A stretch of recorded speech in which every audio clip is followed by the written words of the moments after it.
തമിഴ്നാട്ടിലെ മധുരയിലുള്ളൊരു കുന്ന് നൂറ്റാണ്ടുകളുടെ വിശ്വാസ പാരമ്പര്യവും ഭക്തിയുടെ അടയാളങ്ങളും പേറി ശാന്തമായി ഇങ്ങനെ നിൽക്കുന്ന മനോഹരമായൊരിടം തിരുപ്പറക്കുൻട്രം. അവിടെ വിഖ്യാതമായ പുരാതനമായ ഒരു മുരുകൻ്റെ അമ്പലവും ഒരു സൂഫി ദർഗയും ഭാരതത്തിൻ്റെ അതിമനോഹരമായ ബഹുസ്വര സംസ്കൃതിയുടെ മകുടോദാഹരണമായി നിൽക്കുന്നു. നൂറ്റാണ്ടുകളായി ഈ പ്രദേശത്തിൻ്റെ ഈ കുന്നിൻ്റെ ചരിത്രം ഇതാണ്. സംഘർഷങ്ങളല്ല, സൗഹൃദമാണ് ഇവിടെ തെളിഞ്ഞ ദീപങ്ങളും പുകഞ്ഞ ഊതും പറഞ്ഞു വെച്ചത്. ദൗർഭാഗ്യകരമെന്ന് പറയട്ടെ, ഇന്ന് തിരുപ്പറക്കുൻട്രം ഒരു വിവാദത്തിന് നടുക്കാണ്. തൊട്ടാൽ പൊട്ടുമെന്ന ഭീതിയിൽ കുമിഞ്ഞുകൂടിയ വർഗീയ ധ്രുവീകരണ ശ്രമങ്ങൾക്കിടയിൽ മ്ലാനമായി അതങ്ങനെ നിൽക്കുന്നുണ്ട്. കഴിഞ്ഞ വർഷം തുടക്കത്തിലാണ് തീവ്ര ഹിന്ദുത്വ സംഘടനകളുടെ നേതൃത്വത്തിൽ വിഭജന ശ്രമങ്ങൾ ആരംഭിക്കുന്നത്. സുബ്രഹ്മണ്യ ക്ഷേത്രം അടക്കം സ്ഥിതി ചെയ്യുന്ന കുന്നിൻ്റെ പേര് സിക്കന്ദർ കുന്ന് എന്നാക്കി മാറ്റുന്നു എന്ന വ്യാജ പ്രചരണമായിരുന്നു അവരുടെ ആദ്യ ആയുധം. സിക്കന്ദർ ബാദുഷ എന്ന സൂഫി വര്യൻ്റെ ദർഗായിലേക്ക് വരുന്ന ഒരുവിധം വിശ്വാസികളും സിക്കന്ദർ മല എന്ന് തന്നെയാണ് ഇതിനെ വിളിക്കാറെങ്കിലും ഔദ്യോഗികമായി അങ്ങനെ ഒരു പേരുമാറ്റം മുസ്ലിങ്ങളൊന്നടങ്കം ആവശ്യപ്പെടുകയോ സർക്കാർ അങ്ങനെ ഒരു നടപടിക്ക് ഒരുങ്ങുകയോ ചെയ്തിട്ടില്ലായിരുന്നു. എന്നാൽ അനാവശ്യമായ ചർച്ചകളും അനവലഷണീയമായ സോഷ്യൽ മീഡിയ ചർച്ചകളും ഉണ്ടാക്കാൻ സംഘപരിവാരത്തിന് കഴിഞ്ഞു. പ്രദേശം പ്രശ്നബാധിത പ്രദേശമായി പരിണമിച്ചു. സിക്കന്ദർ തൊഴുകൈ എന്ന പള്ളി തുറന്നു നൽകണമെന്നാവശ്യപ്പെട്ട് ചിലർ പ്രതിഷേധിക്കുകയും ചെയ്തു. ഈ പ്രതിഷേധത്തിന് അനുമതിയില്ലായിരുന്നു എന്ന് ചൂണ്ടിക്കാട്ടി ജില്ലാ ഭരണകൂടം അവരെ കരുതൽ തടങ്കലിൽ വെച്ചു. ഉടനെ തീവ്ര ഹിന്ദുത്വ സംഘടനകളും പ്രതിഷേധവുമായി രംഗത്തെത്തി. തിരുപ്പറക്കുൻട്രത്തിൻ്റെ ഇല്ലാത്ത പേരുമാറ്റക്കഥകളും സംഘപരിവാർ ശൈലിയിലുള്ള വ്യാജ ചരിത്ര വ്യവഹാരങ്ങളുമൊക്കെയായി ഈ പ്രതിഷേധം രംഗം മലിനമാക്കി. ഇതിനിടെ BJPയുടെ എച്ച് രാജ സംഘപരിവാർ ഈ പ്രശ്നം കൊണ്ട് ഉദ്ദേശിക്കുന്നത് എന്താണെന്ന് പരസ്യമായി തന്നെ പറഞ്ഞു. ഇത് തെക്കിൻ്റെ അയോധ്യയാണ്, ഇവിടെ ഇത് വീണ്ടെടുക്കാൻ ഹിന്ദുക്കൾ ഒന്നിച്ചേ മതിയാവൂ എന്നായിരുന്നു അയാളുടെ പ്രഖ്യാപനം. കാലങ്ങളായി സംഘപരിവാർ രാഷ്ട്രീയത്തെ തഴഞ്ഞുകൊണ്ടിരിക്കുന്ന ജനതയാണ് തമിഴ്നാട്ടിലേത്. അവർക്കിടയിലേക്ക് സ്വതസിദ്ധമായ ധ്രുവീകരണ രാഷ്ട്രീയം വഴി ഒരു വാതിൽ തുറന്നു കിട്ടുമോ എന്നാണ് BJP നോക്കുന്നത്. ഇതിനിടയിൽ ദർഗയിലേക്കുള്ള കുന്നിൻ്റെ വഴിയിലിരുന്ന് ഒരാൾ ഇറച്ചു കഴിക്കുന്നു എന്ന തരത്തിലൊരു വീഡിയോ പ്രചരിക്കപ്പെടുകയും ഹിന്ദുത്വ സംഘടനകൾ അത് വലിയ വിവാദമാക്കുകയും ചെയ്തു. രാമനാഥപുരത്തു നിന്നുള്ള MP നവാസ് കെനിയാണ് ഇറച്ചു തിന്നാൻ ആളുകളെ ഈ മലകയറ്റി വിടുന്നതെന്ന് BJP നേതാവ് അണ്ണാമലയെ ആരോപിച്ചതോടെ കടുത്ത വാക്പോരിലേക്ക് ഈ പ്രശ്നം നീങ്ങുകയാണ്. മലയിലെ മൃഗബലി അവസാനിപ്പിക്കണമെന്നാവശ്യപ്പെട്ട് പ്രതിഷേധങ്ങൾ ശക്തമായി. 2025 ജൂണിൽ മലയിലെ മൃഗബലി നിരോധിച്ചുകൊണ്ടുള്ള ഹൈക്കോടതിയുടെ മധുരൈ ബെഞ്ചിൻ്റെ വിധിയും വന്നു. ഈ അവസരത്തിലാണ് രാമരവികുമാർ എന്ന ഹിന്ദുത്വ ആക്ടിവിസ്റ്റ് ഹൈക്കോടതിയിൽ ഒരു ഹർജി സമർപ്പിക്കുന്നത്. കുന്നിന് മുകളിലെ ദീപത്തൂണിൽ കാർത്തിക ദീപം തെളിയിക്കാനുള്ള അനുമതി തേടുകയായിരുന്നു ആ ഹർജി. നൂറ്റാണ്ടുകളായി ദീപമണ്ഡപത്തിലാണ് കാർത്തിക ദീപം തെളിയിച്ചിരുന്നത്. ക്ഷേത്രത്തോട് ചേർന്നുള്ള ഈ ദീപമണ്ഡപം അല്ലെങ്കിൽ ദീപമേട്ടിൽ നിന്ന് മാറി സിക്കന്ദർ ബാദുഷാ ദർഗയോട് ചേർന്നുള്ള ദീപത്തൂണിൽ തന്നെ തീ തെളിയിക്കാനുള്ള ആവശ്യം പ്രഥമ ദൃഷ്ട്യാ തള്ളേണ്ട ഒന്നായിരുന്നെങ്കിൽ കൂടി മധുരൈ ബെഞ്ചിലെ ജസ്റ്റിസ് GR സ്വാമിനാഥൻ രാമരവികുമാറിൻ്റെ ആവശ്യത്തിന് അനുമതി നൽകുകയാണ് ഉണ്ടായത്. മുരുകൻ്റെ അമ്പലവുമായോ ക്ഷേത്രാചാരവുമായോ ബന്ധമില്ലാത്ത ഒരു സ്ട്രക്ചറിനെ ഇപ്പോൾ ഇതിൻ്റെ ഭാഗമാക്കുന്നത് തന്നെ പ്രശ്നമുണ്ടാക്കാനാണ് എന്ന് മനസ്സിലാക്കാൻ സാമാന്യ ബുദ്ധിമതിയായിരുന്നല്ലോ. പണ്ട് ബ്രിട്ടീഷുകാർ സർവേ കല്ലായി ഉപയോഗിച്ച കൽത്തൂണാണ് ഈ ഹിന്ദുത്വവാദികൾ തീ കൊളുത്താൻ അനുമതി തേടുന്ന ദീപത്തൂണെന്നും അഭിപ്രായപ്പെടുന്ന ആളുകളുണ്ട്. എത്ര ദുർബലമാണ് സംഘപരിവാറിൻ്റെ വാദമെന്ന് നോക്കണം. ഈ വിഷയത്തിലെ വർഗീയ മുതലെടുപ്പിനുള്ള ശ്രമം സ്റ്റാലിൻ സർക്കാർ ആദ്യമേ തിരിച്ചറിഞ്ഞതാണ്. അതുകൊണ്ട് തന്നെ തമിഴ്നാട് ഉദ്യോഗസ്ഥരും ക്ഷേത്രം ഭാരവാഹികളും പൂജാരികളും നൂറ്റാണ്ടുകളായുള്ള ആചാരം പോലെ തന്നെ ദീപമണ്ഡപത്തിൽ കാർത്തിക ദീപത്തിൻ്റെ തീ തെളിയിച്ചു. അതോടെ വിധി നടപ്പായിട്ടില്ലെന്ന് ചൂണ്ടിക്കാട്ടി രവികുമാർ വീണ്ടും കോടതി കയറി. ഇത്തവണ ജസ്റ്റിസ് GR സ്വാമിനാഥൻ അല്പം കടുപ്പിച്ചു. CISF ജവാന്മാരുടെ അകമ്പടിയിൽ രവികുമാറും ഒരു സംഘവും കുന്നുകയറി ദീപം തെളിയിക്കട്ടെ എന്നായി വിധി. ഏത് പട്ടാളം വന്നാലും ഈ പരിപാടി ഇവിടെ നടക്കില്ല എന്ന നിലപാടിലായിരുന്നു തമിഴ്നാട് സർക്കാർ. ക്രമസമാധാന പ്രശ്നങ്ങൾ ചൂണ്ടിക്കാട്ടി നിരോധനാജ്ഞ പ്രഖ്യാപിച്ചതോടെ പ്രദേശത്തെ ഓരോ അനക്കങ്ങളും ജില്ലാ ഭരണകൂടത്തിൻ്റെ തത്വത്തിൽ തമിഴ്നാട് സർക്കാരിൻ്റെ പൂർണ്ണ നിയന്ത്രണത്തിലായി.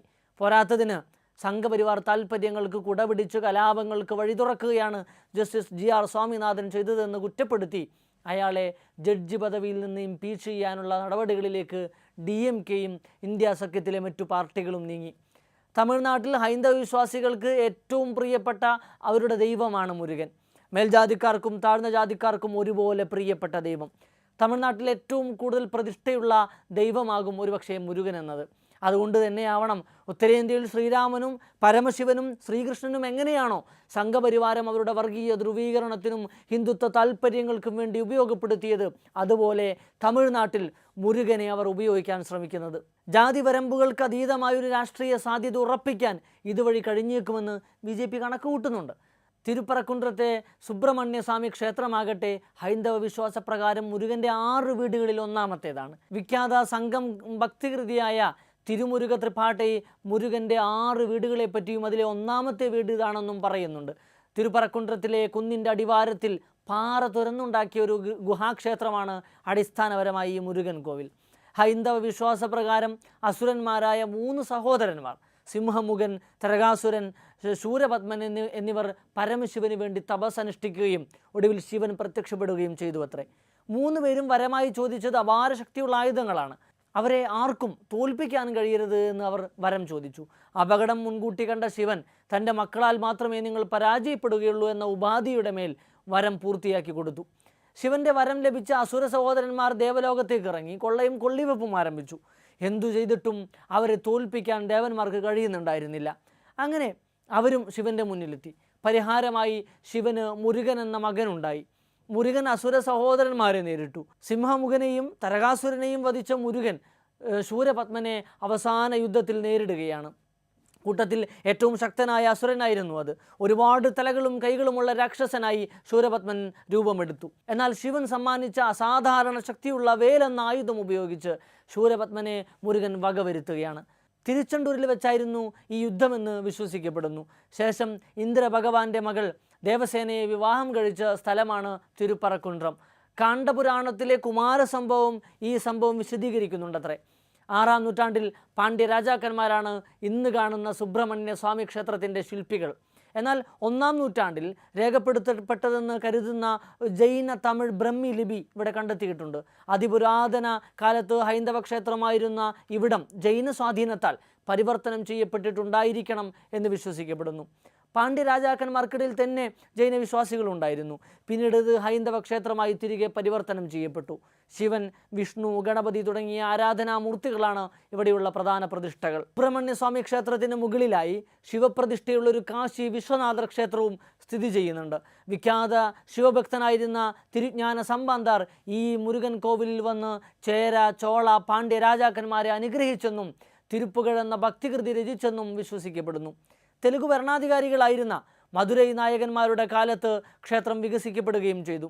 നിലവിൽ തമിഴ്നാട് സർക്കാരിൻ്റെ കീഴിലുള്ള ഹിന്ദു റിലീജിയസ് ആൻഡ് ചാരിറ്റബിൾ എൻഡോവ്മെൻറ്റ്സ് ഡിപ്പാർട്ട്മെൻറ്റിന് കീഴിലാണ് ക്ഷേത്രം സംരക്ഷിക്കപ്പെടുന്നത്. അതേസമയം തിരുപ്പറക്കുன்றത്തെ സിക്കന്ദർ ദർഗ 13-ാം നൂറ്റാണ്ടിൽ ജീവിച്ച സുൽത്താൻ ഷഹീദ് സിക്കന്ദർ ബാദുഷ എന്ന സൂഫി വര്യൻ്റെ അന്ത്യ വിശ്രമ സ്ഥലമാണ്. ഡൽഹി സൽത്തനത്തിൻ്റെ പടത്തലവന്മാരിൽ ഒരാളായിരുന്നു സിക്കന്ദർ ബാദുഷ എന്ന് വിശ്വസിക്കപ്പെടുന്നു. ഡൽഹി സൽത്തനത്തിൻ്റെ അധികാരം ദക്ഷിണേന്ത്യയിലേക്ക് നീണ്ടുവന്ന കാലത്ത് സിക്കന്ദർ ബാദുഷ ഇവിടെ വന്നു. അതേസമയം സൽത്തനത്തിൻ്റെ മിലിറ്ററി എക്സ്പെഡീഷനൊപ്പം സഞ്ചരിച്ച സൂഫി വര്യനായിരുന്നു സിക്കന്ദർ ബാദുഷ എന്നും അഭിപ്രായപ്പെടുന്നവരുണ്ട്. 14-ാം നൂറ്റാണ്ടിൽ മധുര ആസ്ഥാനമായി അരനൂറ്റാണ്ടിൽ താഴെ മാത്രം നിലനിന്ന മാബർ സുൽത്താനത്തിൻ്റെ അഥവാ മധുരൈ സുൽത്താനത്തിൻ്റെ ഭാഗമായിരുന്നു സിക്കന്ദർ ഷാ. ആദ്യം ഡൽഹി സൽത്തനത്തിൻ്റെ ഭാഗമായിരുന്നുവെങ്കിലും പിന്നീട് ഒരു സ്വതന്ത്ര സൽത്തനത്തായി ഇത് പ്രഖ്യാപിക്കപ്പെടുകയായിരുന്നു. 43 വർഷത്തിനിടെ 8 ഭരണാധികാരികൾ മധുരൈ സൽത്തനത്ത് ഭരിച്ചു എന്നാണ് ചരിത്രം. ഒടുവിൽ വിജയനഗര സാമ്രാജ്യത്തോട് പരാജയപ്പെട്ട് ഈ സൽത്തനത്ത് അവസാനിച്ചുപോയി. വിവിധ സാമ്രാജ്യങ്ങളുമായി പലപ്പോഴായി മധുരൈ സൽത്തനത്ത് യുദ്ധത്തിലേർപ്പെട്ടിട്ടുണ്ട്. അങ്ങനെയൊരു യുദ്ധത്തിൽ രക്തസാക്ഷിത്വം വഹിച്ച സിക്കന്ദർ ബാദുഷയ്ക്ക് വേണ്ടി അദ്ദേഹത്തിൻ്റെ അന്ത്യവിശ്രമ സ്ഥലത്ത് ഇന്ന് കാണുന്നത് പോലെ ഒരു സ്മാരകം ഉയരുന്നത് പക്ഷേ 18-ാം നൂറ്റാണ്ടിലാണ്. ഹിജറി കലണ്ടർ പ്രകാരം എല്ലാ വർഷവും റജബ് മാസത്തിലാണ് ഇവിടെ ചന്ദനക്കുടം ഉറൂസ് നടന്നു വരുന്നത്.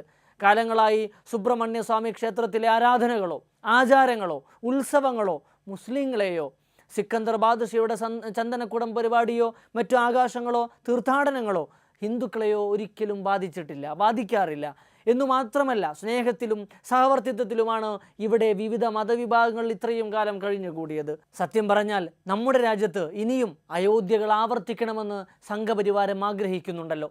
ഉത്തരേന്ത്യയിൽ കാശിയും മധുരയും ഇപ്പോൾ ഈ കുടില രാഷ്ട്രീയത്തിൻ്റെ ഹോട്ട് ബെഡായി മാറിയിട്ടുണ്ട്. BJPക്ക് രാഷ്ട്രീയ മുതലെടുപ്പ് നടത്താൻ അവർ ഇടങ്ങൾ അന്വേഷിച്ച് രാജ്യത്തിൻ്റെ പല ഭാഗങ്ങളിൽ നടന്നു തിരിയുന്നുണ്ട്. തമിഴ്നാട്ടിലെ ജനത ഇത്രയും കാലം സംഘപരിവാറിൻ്റെ എല്ലാ കുൽസിത പ്രവർത്തനങ്ങളെയും ശക്തിയുക്തം പരാജയപ്പെടുത്തി പോന്നിട്ടുണ്ട്. തിരുപ്പറക്കുன்றത്തിലെ പ്രശ്നത്തെയും അവർ അതിജീവിക്കുമായിരിക്കും. നമ്മുടെ നാട്ടിൽ ശബരിമല തീർത്ഥാടനവുമായി ബന്ധപ്പെട്ട ഏറ്റവും പ്രധാന കേന്ദ്രങ്ങളിലൊന്നായ എരുമേലിയിലെ വാവർ പള്ളിയുമായി ബന്ധപ്പെട്ട് ഈയിടെയായി സംഘപരിവാർ വലിയ വിദ്വേഷ പ്രചരണങ്ങൾ അഴിച്ചുവിടുന്നത് നമ്മൾ ശ്രദ്ധിച്ചു കാണും.